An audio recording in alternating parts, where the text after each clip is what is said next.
Hello दोस्तों, आज मैं आपके लिए फिर से एक इडियम्स लाई हूँ और आज का इडियम्स है sweat of one's brow. Sweat of one's brow जिसकी हिंदी है कड़ी मेहनत, हार्ड लेबर। किसी भी इडियम्स को याद करना मुश्किल नहीं है, क्योंकि कोई भी इडियम का जो हिंदी लिखा हुआ रहता है उस इडियम से रिलेट करके लिखा हुआ रहता है। आप देखिए कैसे, देखिए ये स्वीट, स्वीट का मतलब क्या होता है? पसीना, ठीक। और ब्रो, ब्रो जो आईब्रो होता है वहाँ पर, यानी आईब्रो के पास जो पसीना आता है वो कैसे आता है? कड़ी मेहनत करने से आता है, हार्ड लेबर करने से आता है।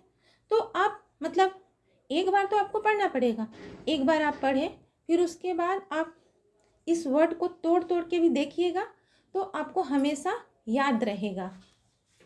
मतलब आपको एग्ज़ाम में अगर ऑप्शन में चूज करने आ गया तो आप उस टाइम नहीं भूलेंगे, इस तरह से अगर पढ़ लिए तो।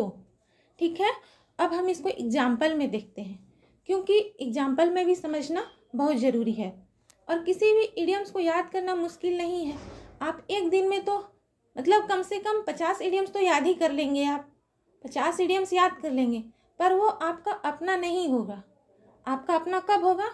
जब आप उसको एग्जाम्पल में लाइएगा। क्योंकि हम तो ऐसे बैठे बैठे 50 इडियम्स, वर्ड मीनिंग हमेशा याद कर लेंगे, पर क्या हम सभी वर्ड्स यूज कर पाते हैं? नहीं। जब तक हम उसे एग्जाम्पल्स में नहीं लाएंगे, जब तक वो हमारी जुबान पर नहीं आएगा, वो हमारा अपना नहीं होगा। वो किताब कॉपी में ही रह जाएगा या हमारे दिमाग में ही रह जाएगा, पर जब तक जुबान पर नहीं आएगा वो हमारा अपना नहीं होगा। तो चलिए एग्जाम्पल से समझते हैं। एग्जाम्पल है, पहला एग्जाम्पल है he earned his money by the sweat of his brow. He earned his money by the sweat of his brow. उसने कमाया, ही अर्न मतलब कमाना, उसने कमाया, क्या कमाया? अपना पैसा। उसने अपना पैसा कमाया कैसे? The sweat of his bro मतलब कड़ी मेहनत से, हार्ड लेबर से कमाया।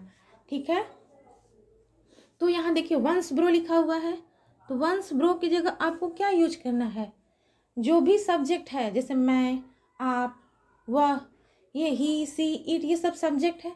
तो जो सब्जेक्ट हम यूज करेंगे उस सब्जेक्ट का हमको क्या यूज करना है? Possessive pronoun. Possessive pronoun use करना है वंस की जगह पर। देखिए आई का होता है माई, ही का हर, ही का हिज, सी का हर, इट का इट्स, वी का आवर और दे का देयर। इस तरह से पॉजेसिव प्रोनाउन होता है। तो यहाँ सब्जेक्ट क्या है? ही। तो ही का पॉजेसिव प्रोनाउन क्या होगा? हिज। ही का पॉजेसिव प्रोनाउन हिज। तो उसने पैसा कमाया कड़ी मेहनत से। He earned his money by the sweat of his brow. हो गया। दूसरा, by the sweat of his brow. यहाँ देखिए ये कड़ी मेहनत वाला वर्ड सबसे आगे लिखा गया।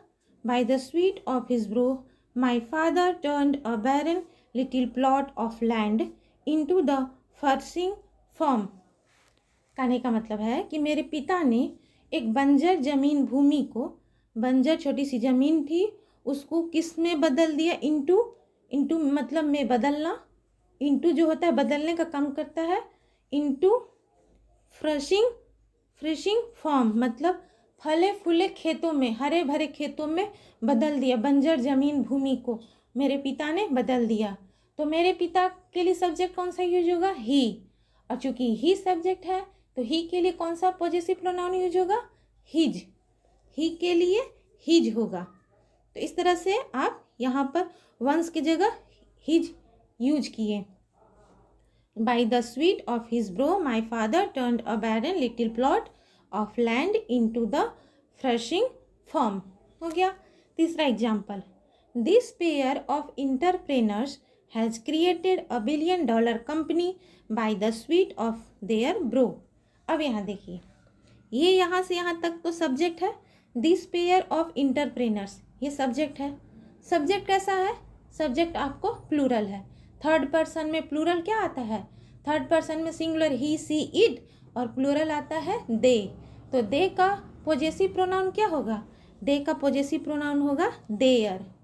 समझ में आया कुछ? दे का पॉजेसिव प्रोनाउन देयर। तो ये सब्जेक्ट हो गया, सब्जेक्ट प्लूरल।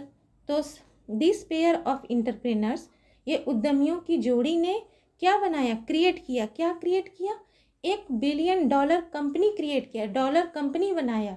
कैसे बनाया? कड़ी मेहनत से, by the hard work, hard labour, bye the sweat of their bro, अपनी कड़ी मेहनत से बनाया। तो इस तरह से यहाँ पर देयर यूज हो गया, ये प्लूरल है, प्लूरल में दे है तो दे का देयर। ठीक है, तो इस तरह से एग्जाम्पल से आई होप आपको समझ में आया होगा कि वंस की जगह क्या यूज करना है।